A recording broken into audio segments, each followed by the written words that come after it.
मध्य प्रदेश में petrol pump पर petrol और डीजल की आंशिक किल्लत शुरू हो गई है।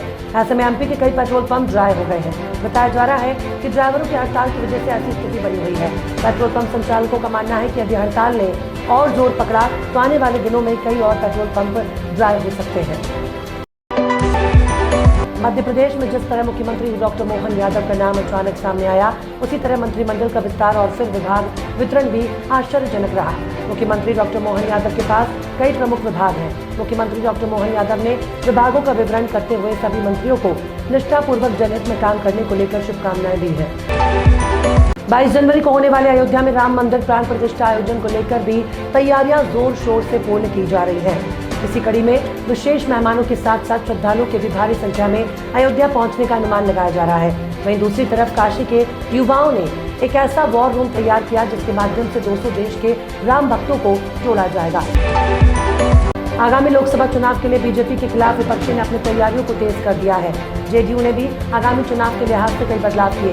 पार्टी की कमान अब ललन सिंह की जगह बिहार के मुख्यमंत्री नीतीश कुमार के हाथों में चली गई है। इसका फैसला दिल्ली में हुई राष्ट्रीय कार्यकारिणी की बैठक में लिया गया है। उत्तर प्रदेश सरकार के मुख्य सचिव दुर्गा शंकर मिश्रा के सेवा विस्तार को हरी झंडी मिल गई है।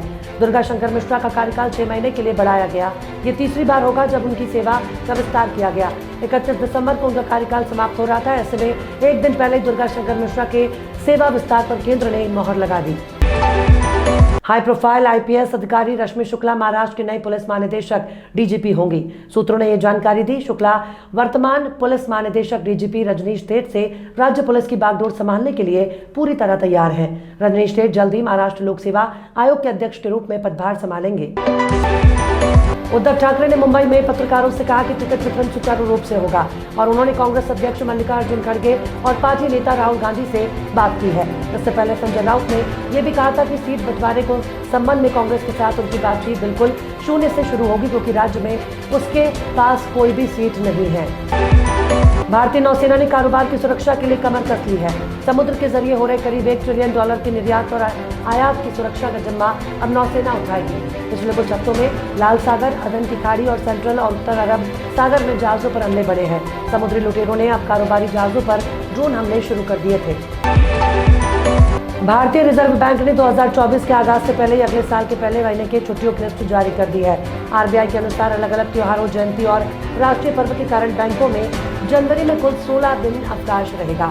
आरबीआई राज्यों के लोकल त्योहारों और जयंती के हिसाब से छुट्टी की लिस्ट जारी करता है। बॉलीवुड एक्टर संजय दत्त इस समय दुबई में अपना वेकेशन एंजॉय कर रहे हैं। उनके साथ उनकी वाइफ मान्यता और दोनों बच्चे भी विदेश में छुट्टियां मना रहे हैं। अपनी फैमिली के साथ संजय ने यहाँ न्यू ईयर सेलिब्रेशन की तैयारियों में लग गए। खास बात यह है कि संजय के इस जश्न में उनकी बेटी त्रिशाला दत्त भी नजर आई है।